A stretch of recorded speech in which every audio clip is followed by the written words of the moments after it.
اللہ تعالیٰ نے دنیا کو کام کی جگہ بنایا، تو کام سے کوئی خالی نہیں رہ سکتا، ہر وقت کچھ کرے گا۔ تو ہم لوگ مال اسباب پر محنت کریں گے تو اللہ تعالیٰ نے پیغمبر بھیجے اعمال بتانے کے لیے۔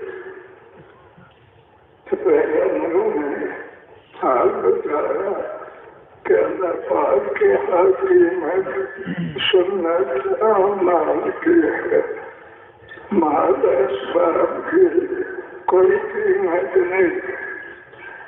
کوئی ساری دنیا کا بادشاہ بن جائے لیکن موت تک کلمہ نہ پڑے، ساری دنیا کا بادشاہ بن گیا تو مرتے ہی دوزخ کی آگ میں جائے گا۔ اللہ پاک یہاں میں سنت اعمال کی بڑی سنت کلمہ، کلمے کو آپ سمجھ کر پڑھنا اور کلمے کو صحیح پڑھنا، صحیح کرنا، لا الہ الا اللہ محمد رسول اللہ۔ کلمے کو دل سے اپمان کر صحیح پڑھے گا، دل میں ایمان کا نور بن جائے گا، اور جو کلمہ کو دل سے نہیں مانے گا مسلمانوں کی بستی میں رہنے کے لیے زبان سے کلمہ پڑھتا رہے گا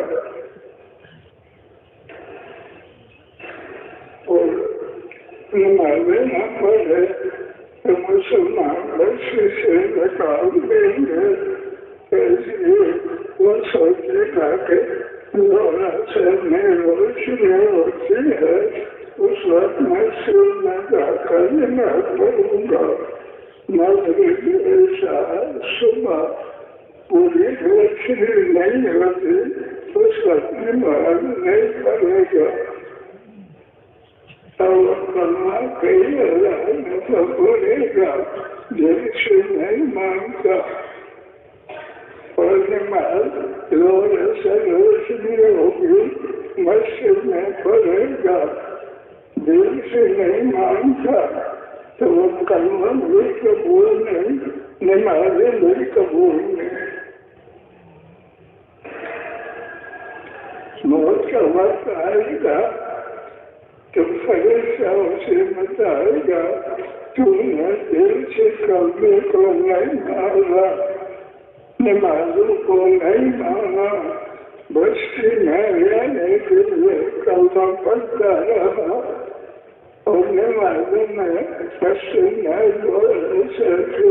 جاتا رہا، دل سے نہیں مانا، اب تو ہمیشہ دوزخ کی آگ میں رہے گا۔ تو اس لیے بڑی ضرورت ہے کہ پیغمبر کے سارے ہم لوگ کو دل سے حق مان کر پڑھنا، کلمہ بھی پڑھنا، دل سے حق مان کر لا الہ الا اللہ محمد رسول اللہ، تو دل سے حق مان کر پڑھے گا تو دل میں کرنے کا نور بنے گا۔ پھر اللہ کے ذریعے قرآن بھی پڑھے گا، سیکھے گا، قرآن پڑھنے سے دل کا نور بڑھے گا، اور نماز پڑھنے کے لیے جتنا قدم چل کر جائے گا، ہر قدم پر بھی ثواب ہوگا۔ اور جو کسی کام میں لگ کر کبھی نماز قضا کر دے گا کسی کام کی وجہ سے، تو اس کا کیا ہے کہ جو نماز کو حق مانتا تھا لیکن کوئی کام تھا اس کو کرتے ہوئے نماز قضا کر دے، اس آدمی مرے گا کہ ایک نماز قضا کرنے پر 2,88,00,000 سال جو رکھی آگ میں جلتا رہے گا۔ اس لیے کہتے ہیں کہ ہر مسلمان کو کہو کہ نماز کسی وقت بھی قضا نہ کرے، ساری بستی نماز کی پابند بنے۔ اگر مسجد ایسی ہے کہ مردوں کی صفائی بھی بن سکتی ہے اور مسجد میں عورتوں کی بھی صفائی بن سکتی ہے، تو پھر نماز کے وقت میں مردوں کی صفائی آگے بنائیں، پچھلے حصے میں عورتوں کی صفائی بنائیں، ثواب سب کو ہوگا۔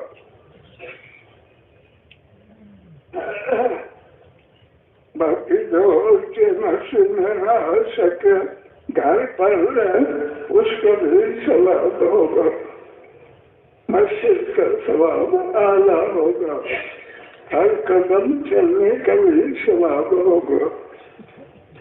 اس لیے اللہ کے اعمال ایسے کرنا کہ اللہ پاک کے ہاں قبول ہو، اللہ کے قبول کے لیے۔ تو اس کے واقعہ آتا ہے کہ صحابہ اللہ نے ان کو حکم دیا کہ ساری دنیا والوں کو کلمہ پڑھاؤ اور نماز سکھلاؤ، نماز پڑھنے پر لگاؤ۔ تو صحابہ نماز پڑھ کر جس بستی میں پہنچتے وہاں کافر ہوتے ان کو کلمہ پڑھاتے، کلمہ پڑھنا پڑتا تو اسے کہتے ہیں مسلمانوں کی بستی میں تم نہیں رہ سکتے، کافر کے ملک میں جاؤ، اس کو بستی سے نکال دیتے۔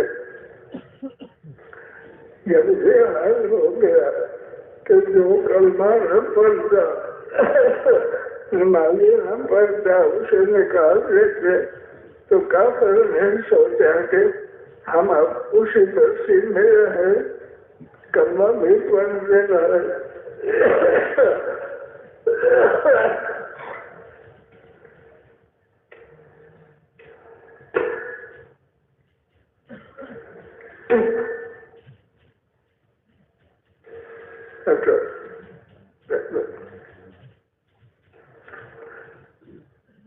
تو پھر کئی کام ہو کلمہ پڑھ لیتے، روشن میں روشنی ہوتی، اس وقت مسجد میں جاتے، مغرب تھا صبح کے وقت میں پوری روشنی نہ ہوتی، اس وقت مسجد میں نہیں جاتے تھے۔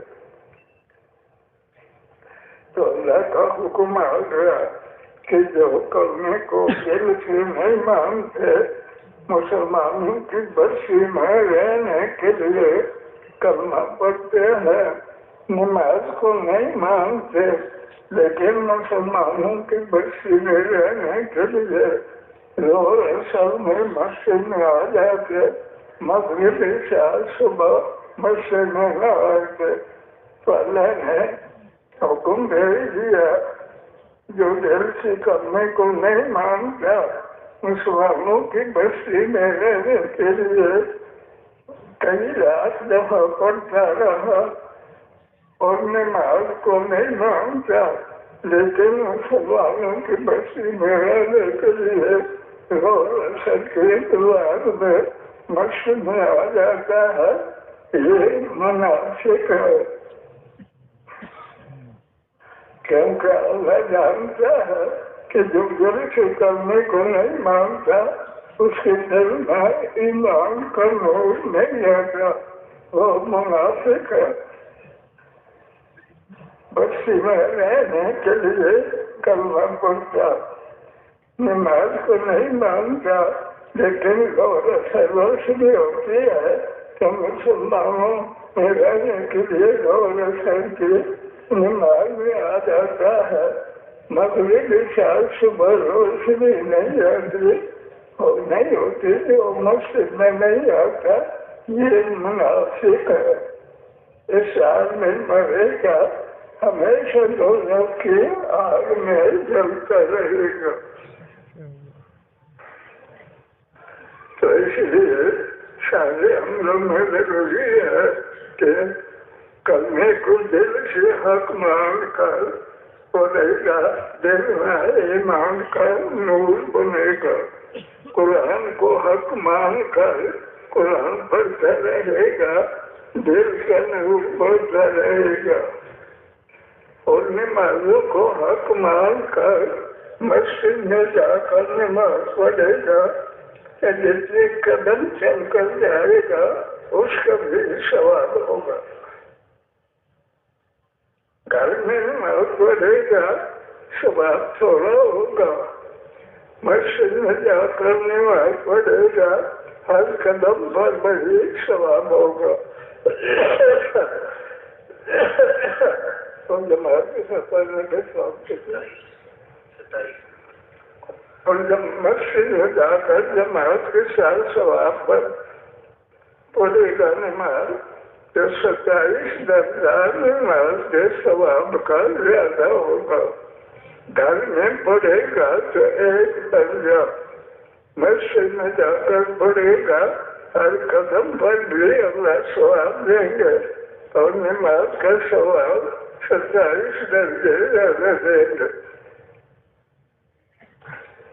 اور پھر اللہ کا حکم ہے، رمضان کا مہینہ آ گیا تو اللہ نے حکم دیا کہ اب روزے رکھو۔ رمضان کے مہینے کے روزے فرض ہے، صبح کی اذان سے پہلے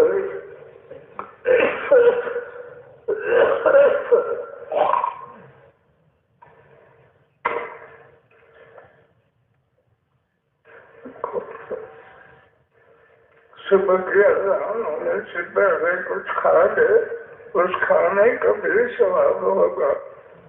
پھر صبح کی اذان کے بعد مغرب کی اذان تک کچھ نہیں کھائے گا تو اس یہ روزہ ہوگا، اس پر بھی اللہ جنت کی نعمتیں دیں گے۔ روزہ رکھنے پر ہر حکم پر عمل کرنے پر جنت کی نعمتیں ملیں گے۔ اور جو اسباب میں لگ کر کبھی نماز پڑھے گا، کبھی اسباب میں کام کرتے ہوئے نماز قضا کرے گا، تو اس حال میں مرے گا تو ایک نماز قضا کرنے پر 2,88,00,000 سال دوزخ میں دبتا رہے گا۔ تو اس لیے صحابہ کو محمد صلی اللہ علیہ وسلم نے سمجھایا کہ خود بھی کلمہ پڑھو، پانچوں نمازیں پڑھو، رمضان کے روزے رکھو، مال زیادہ ہے تو زکوٰۃ ادا کرو، مال بہت زیادہ ہے تو حج کرنے کو جاؤ، ان سب عملوں کا ثواب پر جنت اللہ دیں گے۔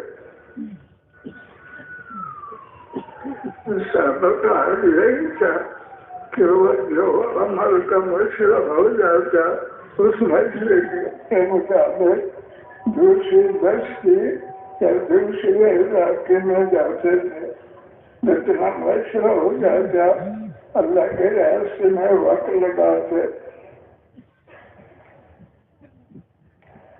کبھی سال لگا لیتے، کبھی 4 مہینے لگاتے، جیسے مسئلہ ہو جاتا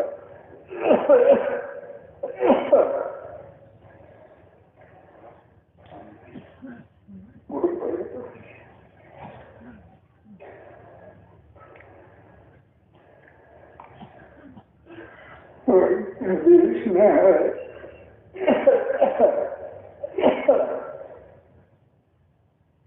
جو نظرات کے مطابق عمل کرے گا قیامت میں اللہ ان کے ساتھ کر دے گا. تو جنت میں پیغمبر اعلیٰ درجے کے عمل خود کرتے اور لوگوں کو دعوت دے کر عمل پر تیار کرتے، اس لیے اعلیٰ جنت میں پیغمبر ہوں گے. جو پیغمبر والے اعمال کو پیغمبروں کے سنت کے مطابق خود کرے گا اور لوگوں کو عملوں پر تیار کر کے عملوں کا پابند بنائے گا.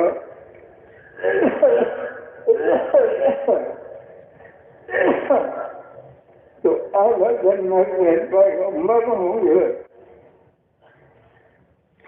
جو پیغمبروں کے اعمال سنت کے مطابق اللہ کے راستے میں وقت لگائیں گے، 4 مہینے 6 مہینے اللہ کے راستے میں لگائیں گے، تو پیغمبروں کے قرب والی جنت میں اللہ ان کو پہنچائیں گے.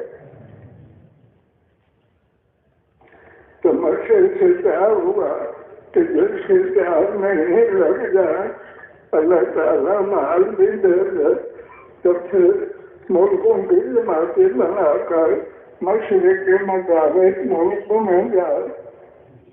جس ملک میں جائے جو وہاں کافر ہیں ان کو کلمہ پڑھائے،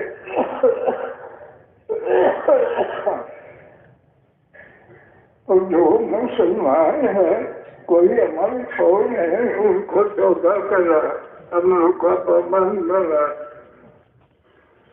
نیت پر یہی کرے کہ جیسے صحابہ اعمال کی محنت کرتے تھے اس کے مطابق ہم بھی کوشش کریں گے.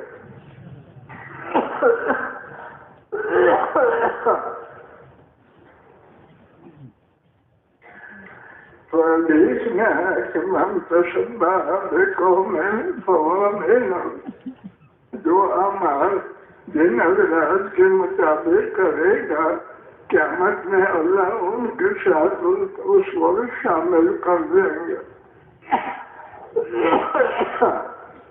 تو اللہ صحابہ کا ہے، صحابہ کا حال یہی تھا کہ جو سنت کے مطابق اعمال میں کمی کرتا اسے کہتے اس بستی میں جو اعمال چھوڑے وہ نہیں رہ سکتا، اس بستی سے چلے جاؤ. صحابہ کی بستی میں وہی رہ سکتے تھے جو کلمہ پڑھے، 5 نمازیں پڑھے اور لوگوں کو سنت اعمال پر تیار کریں. تو حدیث میں ہے من احیا سنتی فقد احبنی فمن احبنی كان معي في الجنة.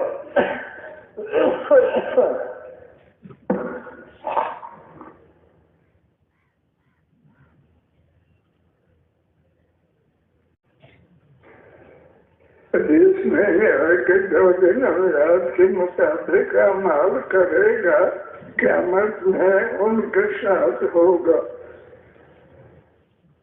تو صحابہ کا ہر سال 4 مہینے 6 مہینے اللہ کے راستے میں لگاتے تھے.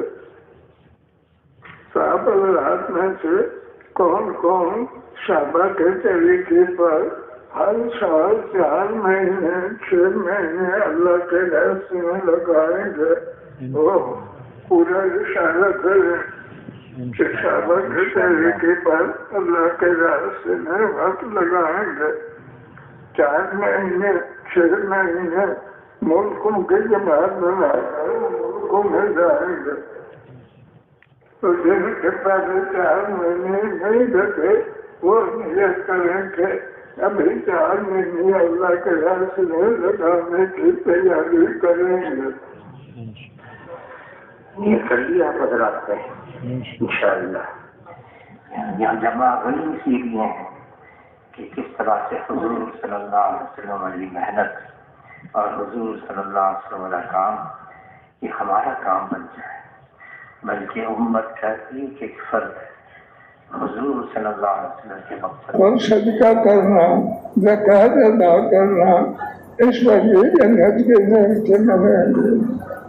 پہلے تو بزرگوں نے طے کیا تھا جس کا مال زیادہ ہو، زیادہ وقت لگا سکے تو پورا سال اللہ کے راستے میں لگائے اور بیت اللہ تک سفر کرنے کی نیت کرے.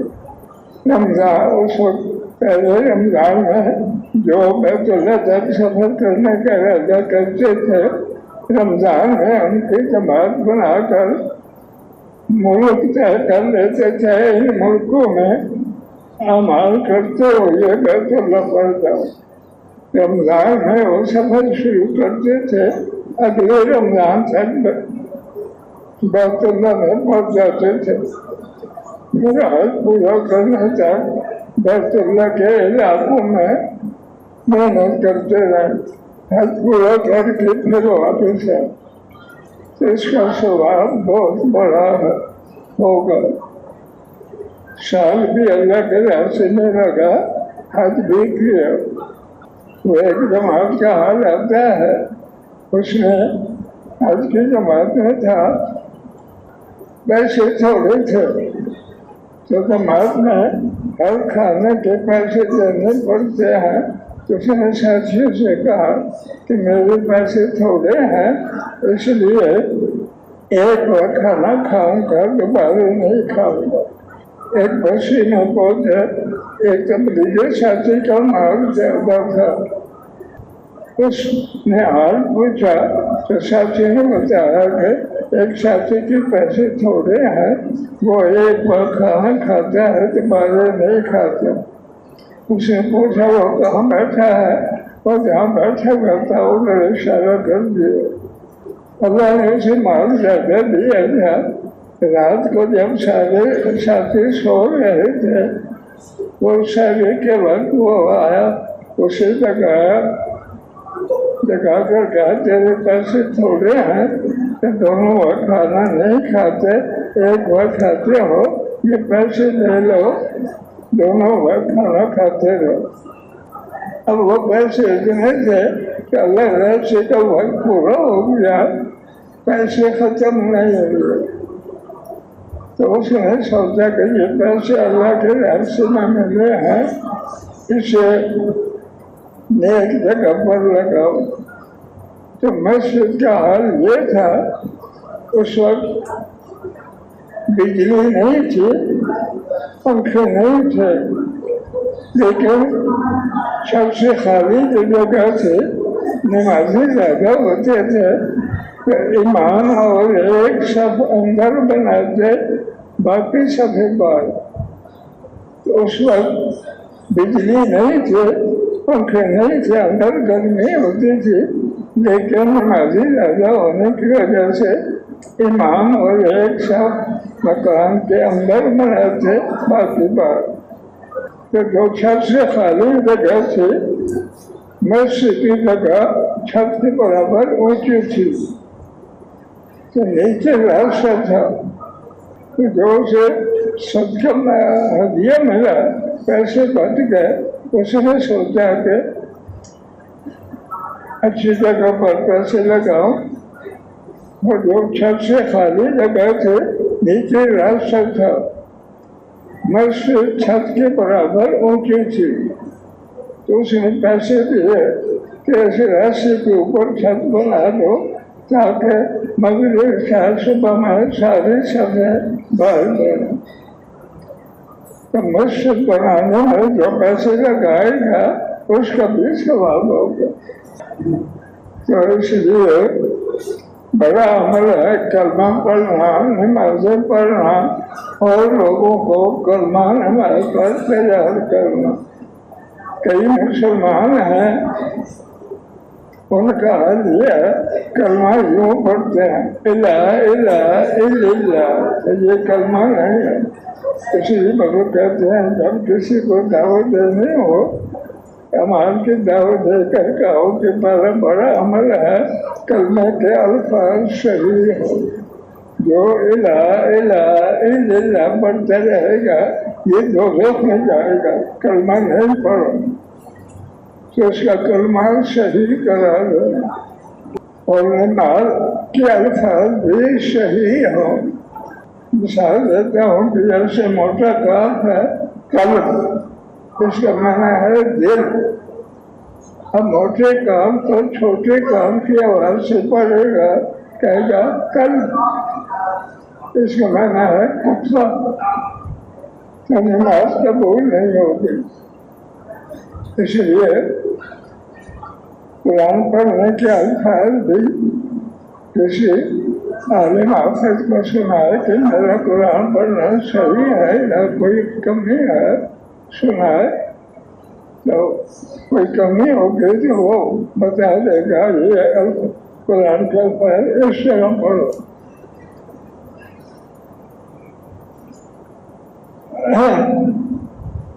اس کی مثال ہے کہ ایک جماعت ایک مسجد میں پہنچی عشاء کو، تو خود سے امام نہیں آیا، کسی وجہ سے۔ تو جو مسافر ہے وہ 4 فرض کے 2 پڑھتا ہے نا مسافر، تو وہ نماز نہیں پڑھا سکتے تھے۔ انہیں پھر کہا امام نہیں آیا، اب کون پڑھائے گا؟ ایک آدمی نے کہا میں پڑھا دوں گا۔ اس نے نماز پڑھائی لیکن اس کے الفاظ غلط تھے، صحیح نہیں پڑھے۔